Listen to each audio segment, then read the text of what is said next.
Dorsey, and I'm with Infinite Scholars. Okay. Infinite Scholars does one thing and one thing well. We just try to send young people to college. We do this in a variety of ways, but one of the major ways that we do it is that we facilitate scholarship fairs throughout the country. We facilitate these scholarship fairs, 27 of the scholarship fairs throughout the country. We facilitate these scholarship fairs with our network of over 300 colleges and universities. A typical scholarship fair will have 50 to 100 colleges attend a typical scholarship fair. So what we're going to do today is give you some inside information to some of the colleges that will be participating in our scholarship fair. And I am very, very pleased today to introduce one of our major supporters of Infinite Scholars, Wabash College. So let me tell you a little bit about Wabash College before they actually come on. Wabash College is located in Crawfordsville, Indiana, and is about 45 minutes west of Indianapolis. Wabash is one of just 3 all-male colleges in the United States and has about 900 undergraduate students from 27 states and 20 countries. Okay. Wabash is a liberal arts college that offers 39 majors and minors, 2 dual degree programs, 2 pre-professional programs in law and medicine. The experiential learning model at Wabash encourages students to participate in our Wabash X programs, the Global Health Initiative, the Center for Innovation, Business and Entrepreneurship, and Wabash Democracy and Public Discourse. The Princeton Review ranks Wabash as the #1 alumni network, the #1 internship school. Yes. Wabash is also ranked among the top 5 for best career services, intramural sports, lots of Greek life, and most accessible professors. Today, in order to give us all the background that we need on Wabash, will be our Assistant Director of Admissions, Joey Conti. He'll be our presenter for today. Joey is a proud 2015 Wabash graduate and has been working in higher education for the past 3 years. Joey, welcome to our Infinite Scholars presentation. Thank you so very much, Dr. Dorsey. I'm excited to help. So, all right, so I'm just going to jump on and share my screen. And we're going to go ahead and get started on our presentation. We'll try and keep it around 5 minutes. Hopefully I don't go a little bit long, but I apologize if maybe I do, but we're going to jump on here, start from the beginning. So Wabash College again, so thanks again, Dr. Dorsey, for giving us the introduction. We're in Crawfordsville, Indiana, and Wabash is proudly one of just 3 men's colleges left in the country. Here at Wabash, we've adopted the motto that our students learn more, they eventually earn more, they lead more, and they play more than they maybe do at some other institutions. We're so proud to offer some of these opportunities. I'm excited to talk to you about a couple of those here today. But I want to start with 2 things that I think make Wabash just really unique, and some of the things that brought me to Wabash. Here at Wabash, we only have 1 rule. It's the gentleman's rule. It's our golden rule, and that's that a Wabash man will be a gentleman at all times on and off the campus. Additionally, we have a mission statement that's very simple. It's the Wabash men will think critically, act responsibly, lead effectively, and live humanely. So we have a mission statement that's simple, a very short gentleman's rule, something that keeps our young men, or gives them a standard to try and live up to. Those are 2 of my favorite things, but I'm going to jump into just a couple of special things here today with this slideshow. Again, our students, we like to think they're learning more. 39 majors and minors, including 2 brand new ones, computer science and PPE, or philosophy, politics, and economics. Our Wabash X initiatives give the students these experiential learning opportunities, and our immersion learning courses are included in tuition. They're free to students, and those are 2 to 3 week trips all over the country and all over the world. Again, your tuition at Wabash pays for those immersion programs. Those are some examples down below of where some of our guys have gone. Wabash, we already talked about some of the rankings. We're proudly featured in the Princeton Review And our students, they land in all sorts of great categories. Some of the things that I think are really special are the relationships our students build with their professors. Number 3, most accessible professors.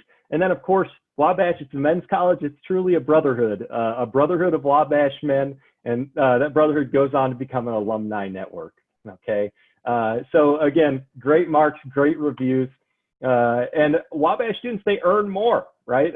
When they graduate, the return on investment, what you get back from what you put in, is so important. So you can take a look here. 87% of the first of our last class, 2019, had secured a first destination on the day of graduation. And then 6 months later, that jumps to 99%. Down below, I love this statistic. 1 in 10 Wabash graduates holds the title of president, CEO, chairman, VP, or founder, right? So our guys, they go on and take leadership roles at their organizations. And then, of course, you got your law school and medical school acceptance rates, all really great. You're getting money back. You're getting true value back from your education here at Wabash. All sorts of really great statistics out there. This is on payscale.com if you want to do a little bit more research. So kind of cruising right along, we love showing where our guys have gone to intern, gotten fellowships, gone to graduate school, and gotten employment. You can see companies like Eli Lilly and Charles Schwab and the NFL Network, IBM, Walt Disney. So our guys are going out there, they're finding work, they're getting jobs when they graduate, and they're excited to give back to the community when they come back for their reunions and for football games, all sorts of things. Our guys also lead more. They get involved on campus. And I think that's so important for your development as a young man. And once you get here, you can see just a few of those leadership opportunities here. This is like the tip of the iceberg, but our student senate has a phenomenal operating budget, and they are the actual students are the ones that give that money out to the clubs and organizations. The Malcolm X Institute of Black Studies is a center for excellence on our campus. The IFC, the Interfraternity Council, is a group of student leaders that lead among the houses, among the 10 national fraternities on our campus. The IMA, the Independent Men's Association, this goes on and on. So our guys, they get to campus, and we're a small but proud campus. Our guys, they get involved, and they go out there and they have fun, and they find ways to engage with the rest of the Wabash community. So our students also, I'm sorry, I'm losing something here. They also play more, right? They get involved on campus. 12 varsity athletics, including a brand new volleyball team, all conference performers, national champions. I was a student athlete myself, and I can attest that the brotherhood and camaraderie really stems from a lot of these athletics. But that is to say, you don't have to be in an athletic to stay involved. Again, clubs and organizations, about over 50% of our students are Greek, and you can join a fraternity house as soon as you get to campus. So as a first semester freshman, you can join a fraternity house. As scary as that might sound, again, it's just a great leadership opportunity. Wabash is a tradition-oriented school. We've got all of these great traditions, including things like learning the longest school song in the nation, or Old Wabash, as we like to call it, concerts, residence life, all sorts of chances for you to get involved. And also, Wabash competes in one of the largest Division III rivalries in the country. You can see down there below, the Monon Bell game is between Wabash and DePauw each year.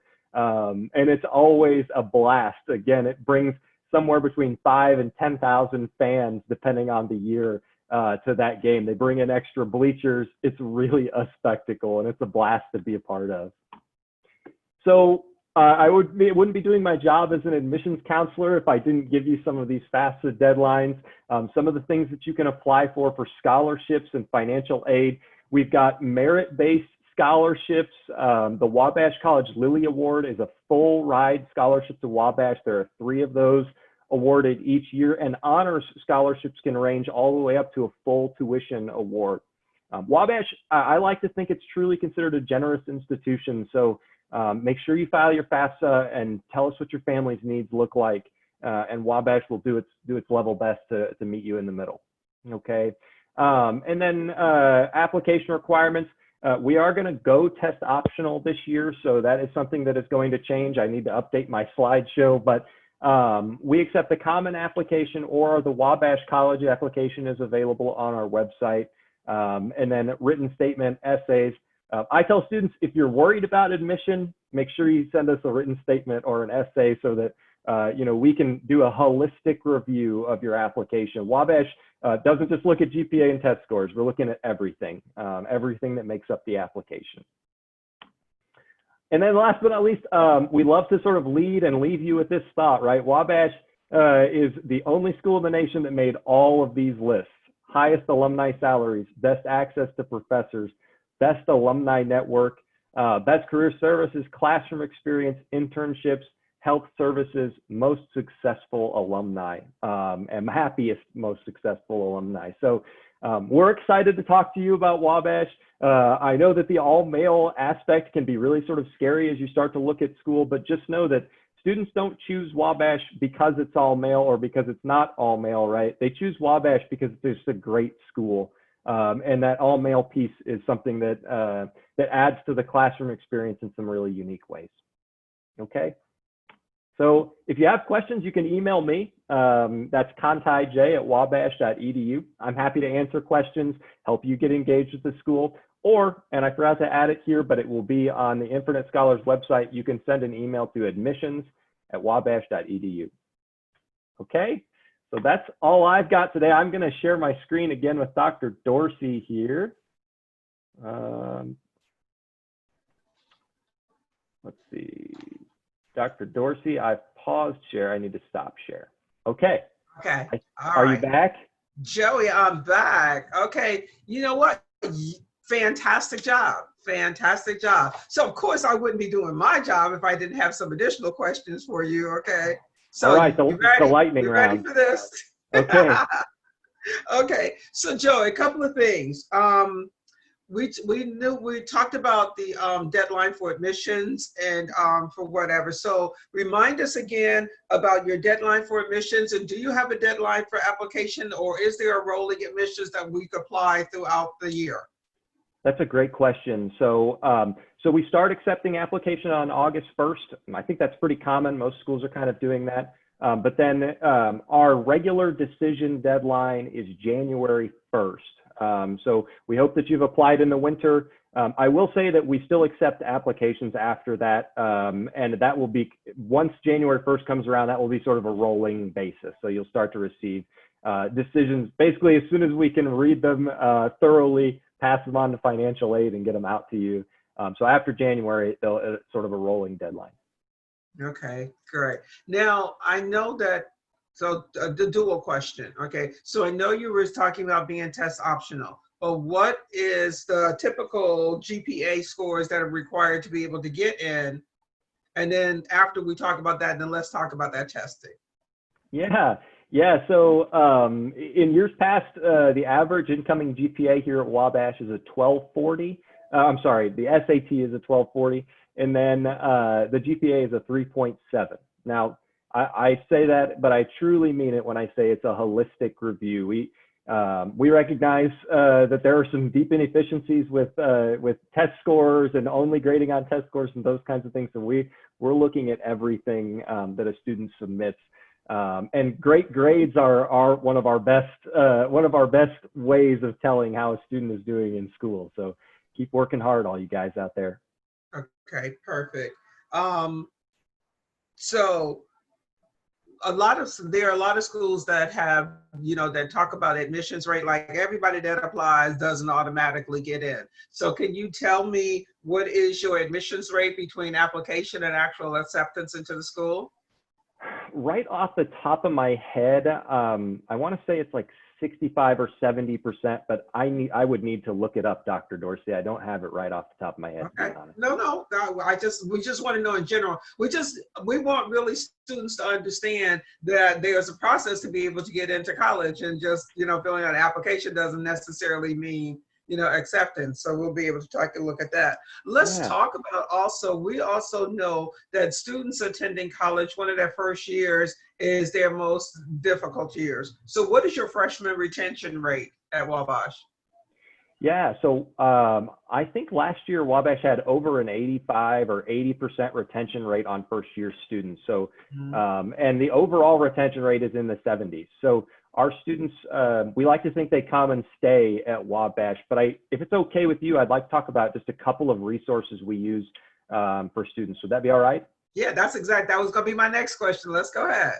Great, great. So Wabash has, I mentioned Centers for Excellence earlier, but I didn't get a chance to sort of elaborate on it. Wabash has a writing center where students can go and get a paper looked at before they submit it. Being a liberal arts college, as you know, Dr. Dorsey, we're writing intensive. So yeah, our guys are doing a ton of writing on a day-to-day basis. And then the writing center, you go get your paper checked. We have a quantitative skills center for those guys that are in the hard sciences. Now, I was a political science guy, so you know I tried to just take the 101s there in the chemistry biology world. But the Quantitative Skills Center has on-site tutors with students who have taken those classes before, so they're ready to help you basically any hour of the day.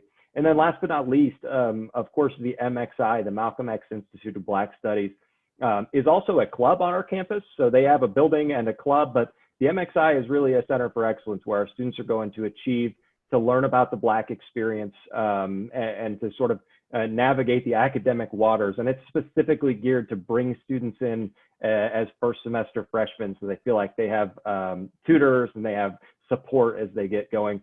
Last but not least, we've got a student health center that is available to all students, and then a mental health, 2 full-time mental health counselors. All right, perfect. Sounds like you got, so now you've just like made me have like another couple of questions that I wasn't thinking about. Okay, well, that's all right. So let's talk about your Malcolm X Center. What does the diversity look like at Wabash of your student body and your faculty? Body. Yeah, so I think 20% of students at Wabash are students of color, whether that's Hispanic, Latino, or African American students. And then we have students internationally. So I think we have the 900 students at Wabash, about 40 year in and year out are international. And we have an international student services center as well. Okay. And what does your faculty look like? What is the diversity on the faculty? You know, I truly don't know that statistic off the top of my head. I will say that as far as being a co-educational environment for faculty, we have a Wabash Women's Association, female faculty, staff, and professors. So while we are all male, really the only thing we are all male about is admitting students. So in fact, we have 2 members of our board of trustees at Wabash that are women. So again, Wabash Women's Association, again, definitely an equal opportunity employer. Okay, all right, perfect. Do you have any special programs for students who may not meet that that minimum GPA that's there? I was like, I know you say you take a look at students on a holistic point of view. Mm-hmm. There are like some universities that will accept students on a contingent basis or probationary basis. Do you have anything like that for a student who might be just like right below where they're looking at? You know, I don't believe the college has sort of a provisional acceptance, but what we do with students that are sort of right on the cusp, we work with those students. Most of the time we'll reach out to that student and say, hey, we're going to be candid with you. You're right on the cusp of being admissible to the college. So we want to see one more semester of grades, or we'd love to see if you can send us a writing sample, or if you have any other recommendation letters. We're Wabash internally, we read to admit students. We're looking for reasons to admit a student rather than to deny them. Okay then. All right then. We talked about that, and it might have been on the slide and I could have missed it. What is the actual cost of attendance at Wabash? Yeah, so the base cost of attendance to Wabash, I think the number is $63,000 per year. But Wabash, again, has phenomenal financial aid for merit-based financial aid, ranging between $17,000 a year and $30,000 a year. And that changes with tuition. So as soon as a student's admitted to Wabash, he's eligible for that merit-based aid award. And that's all made possible by the Alumni Network. here at Wabash. So yeah, you've got some merit-based aid opportunities immediately. There's Wabash grants and scholarships that we can award. And then, of course, there's things like the Lilly Award and honor scholarships where students come to campus and can compete for scholarship. Okay. Now, when a student does the application, we know we talked about all the academic support from a finance perspective. Are they assigned a particular finance counselor? And will that finance person also help them with not only the scholarships that you have on campus, but outside scholarships, be able to help them with resources to look for outside scholarships also? Yeah, so I'll answer the second part first. So for outside scholarships, we encourage students to bring those forward or bring those to us. But we can usually point students in directions like, hey, we know that there are some opportunities here, or in Northwest Indiana, we know there's a Northwest Indiana scholarship. That's my territory. So make sure you're looking into some of those things. But Wabash has financial aid counseling appointments where we have students go online. I encourage all my families to do that together to sign up for a financing appointment. Austin Earl and April Bradley here in our office are awesome, and they do a great job working with families, making sure that students line by line understand their financial aid package. Okay, all right, then that's perfect. We talked about the tuition, and we know exactly where you're located. Do you offer, some universities offer out-of-state fee waivers or whatever? So if you're coming from out of state, the tuition is different than from in-state tuition, or is yours the same flat across the board? Wabash's is truly flat across the board. So you're going to pay the same out of state as you would in state. The only thing that changes is that for Indiana students, it's a little bit easier to access the Indiana state grants and those kinds of things. But yeah, we're flat across the board, in state, out of state. Okay, all right then. We talk about student campus life in the Wabash Men. Okay, so tell me about a little bit about campus life. What does a residence hall look like? Is it 2 students, 4 students? Or do they have luxury apartments? Or tell me what the residence life is like. Yeah, so our students, I always joke, Dr. Dorsey, that students ask me 2 things: where will I live and what will I eat? So, working with 18-year-old boys, I suppose that's the message. But so our students have options as far as fraternities go, right? So again, about 50% of our students will join fraternities. They'll eat at their specific houses. The other 50% are in the independent halls, Martindale, Wolcott, Morris. There's a number of them, right? But what's more important about those is Martindale Hall was renovated in 2017, and the Ott Residential Life District was built for the first time in 2016. So both of those are basically brand new and are going to be available to students. We have singles, doubles, triples, quads, and townhomes. So with the townhomes, I think those seat have up to 8 guys living in those townhomes together. And those will often be like teammates or friends, or a group of friends will sort of go in on getting a townhome. But the really cool thing about here at Wabash, we don't have a freshman dorm. Our freshmen, sophomores, juniors, and seniors are in every living unit. So they're all together. Our seniors are interacting with freshmen. We're truly one Wabash. Okay. We talked about where Wabash was located, just like 45 minutes west of Indianapolis. Okay, so educate us that are not familiar with the area. Is this a rural area? Is this an urban area? If it is, what kind of association do the students have with the community, with life in the community? Yeah, that's a great question. So Crawfordsville is truly kind of rural Indiana. I think the town of Crawfordsville has about 15,000 people that live in it. So it's not too small. We've got a Kroger and a Walmart and a Starbucks. So it's not too small. But as far as the community goes, we've got a great relationship. In fact, Mayor Todd Barton of Crawfordsville is a Wabash graduate. So there's a great connection there. In fact, Wabash just had paired up with the city to build their Rails to Trails section of the Crawfordsville trail that now runs through Wabash. So there's a brand new walking trail that connects the city to the campus to the countryside. Okay, all right then.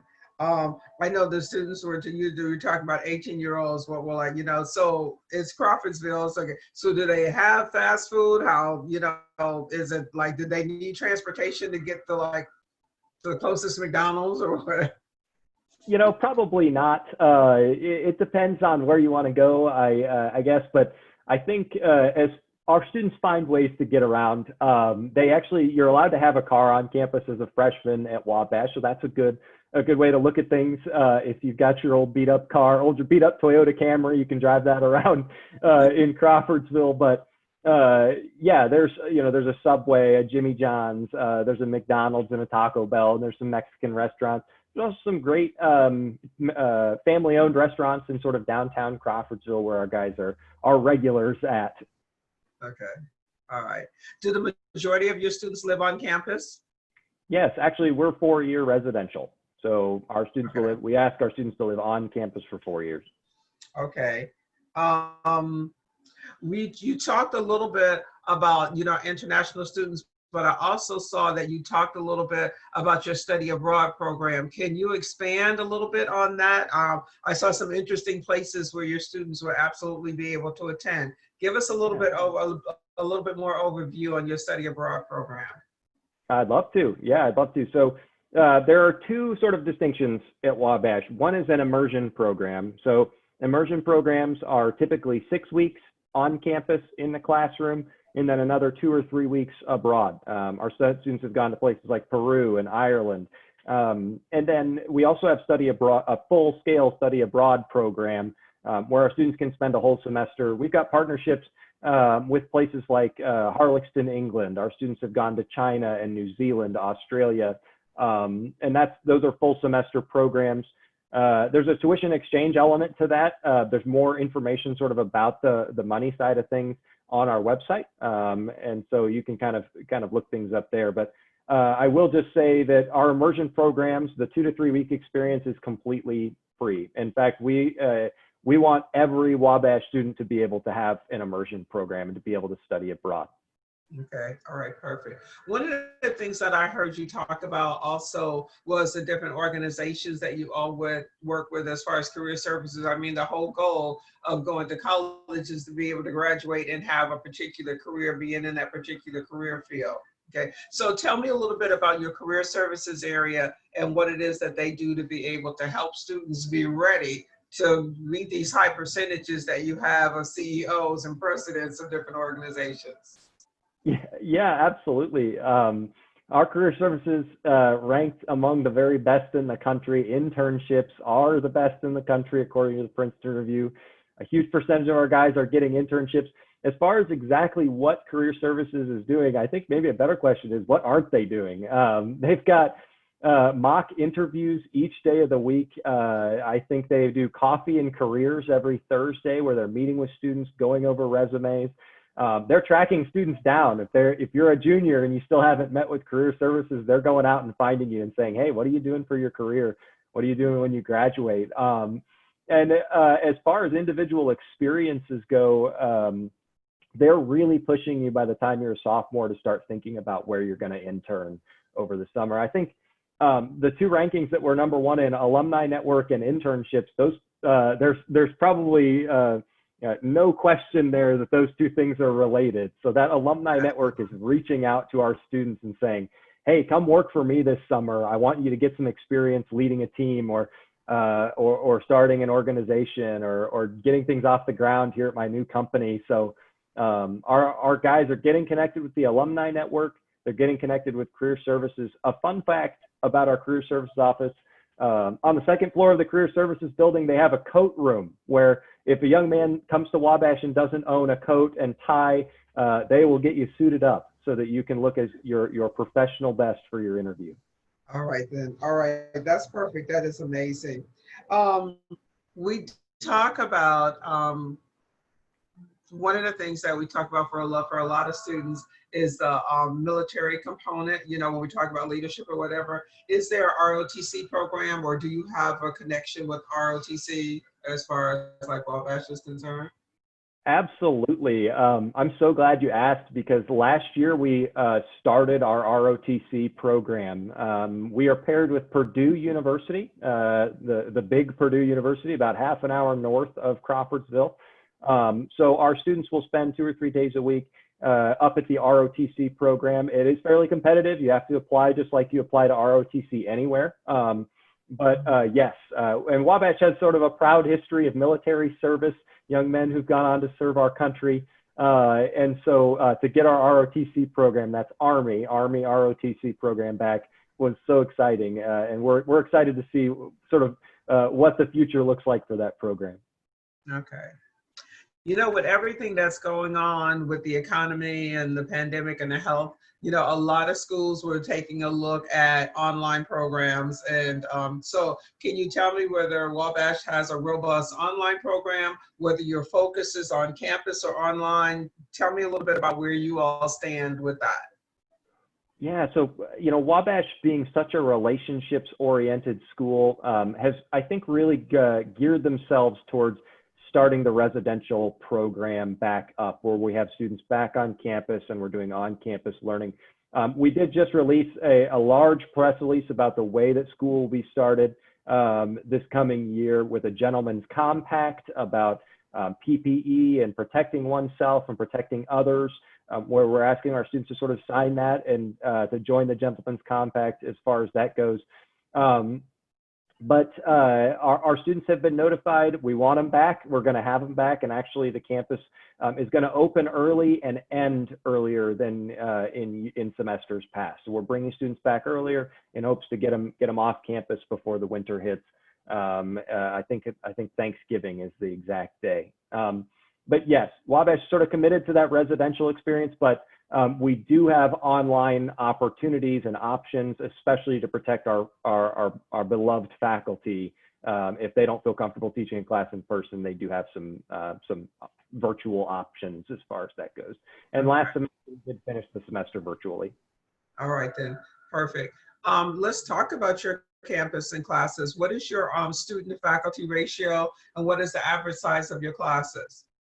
So the student to faculty ratio, I think, is 11 to 1. Average class size, I'm sorry, is that right? Yeah, 11 to 1. And then the average class size is 13. So we have an average class size of about 13 students.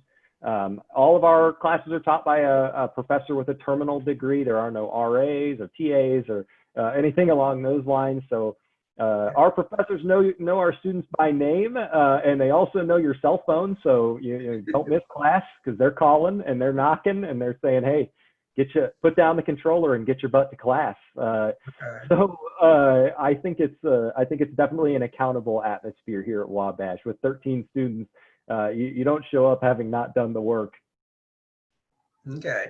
You know, one of the things that I was taking a look at the different sports programs that you have too. Okay. And so one of my pet peeves is making sure that students who are involved in sports are also involved academically.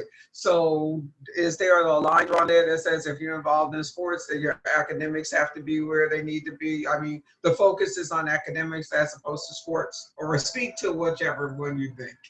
Hey, I'll answer it a couple of ways, right? So the first things first, you know, we're NCAA Division III, so our boys are here for the love of the game, truly, for the love of the game. There are no athletic scholarships. That doesn't mean we aren't competitive. Our guys are just as competitive as any school, but here at Wabash, all athletics start their practices at 4:30, and all practices are out by 6:30. So we all are sort of on the same schedule. You know, the other thing is students come to Wabash to be a doctor or to be a lawyer or to be a businessman, and also to run track or to play baseball. So they're here for those things. And the coaches know that as well. The coaches have done such an amazing job over the years of putting academics first. And, you know, I think if our students call a coach and say, hey, listen, I'm in a lab and it's running late, I'll be 20 minutes late to practice, the coach is going to say, all right, we'll see you when you get here. You know, I think it's definitely an academics first environment. All right. Okay, perfect. It's just, always works well for me. Joey, okay, I think I have grilled you to the nth degree. Okay, we have both left standing here. Okay, so any parting words, is there is there anything that I didn't ask you that you thought you was like, oh yeah, I forgot to say this, I wanted to say this, and make sure that you give them your contact information again. Yeah, absolutely. No, there's nothing necessarily that that I feel like I missed. Just know that Wabash is an exceptionally, there's two sides to Wabash. One is this sort of exceptionally rigorous academic environment. We're pushing young men to be their very best.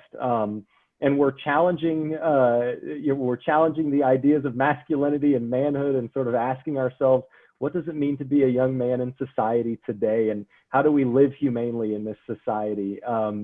So we're pushing ourselves in those directions. And then, the other thing just being that this was, for me at least, back in 2015, and I know it would be the same for all the young men out there, that this is just a phenomenal opportunity. So don't be shied away when your friends, take ribs at you for deciding to go to a men's college, because this is just an amazing opportunity and just a great school. My contact information is officially, I'm Joey Conti. I'm an assistant director of admissions here at Wabash College. And my email address is contij, that's CONTIJ @wabash.edu. Happy to work with anyone.